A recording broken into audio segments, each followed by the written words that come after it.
ranking member on the House Ways and Means Committee. Thank you very much, Mr. Ryan. And previous speaker said, how could somebody be off, or how could a group be so far off in their analysis? Well, they were that far off with the Bush tax cuts in 2001 and 2003, and Alan Greenspan was certainly off. In his commentary about economic growth, we had the slowest growth since Herbert Hoover was president, based upon $2.3 trillion worth of tax cuts. So this is analysis.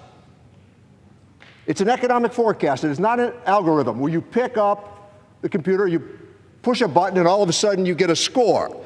So I'm in opposition to this amendment because they play a vital role every single day, even when they're not entirely accurate, in keeping a scorecard.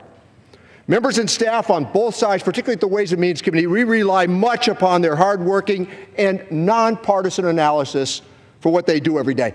I have never in 29 years in this House said to a member of CBO, are you a Republican or are you a Democrat?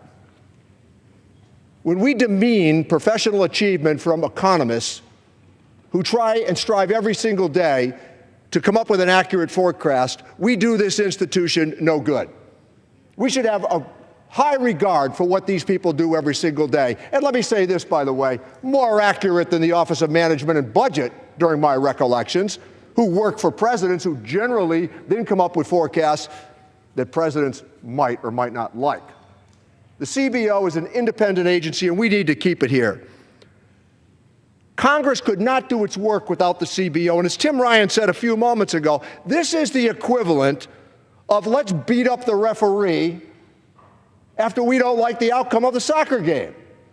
Let's jump the referee and tell them, you better go back in and change the score so that we might meet perhaps popular polling forecasts, which I also might tell you, based on what happened in November, weren't so good either for all of us.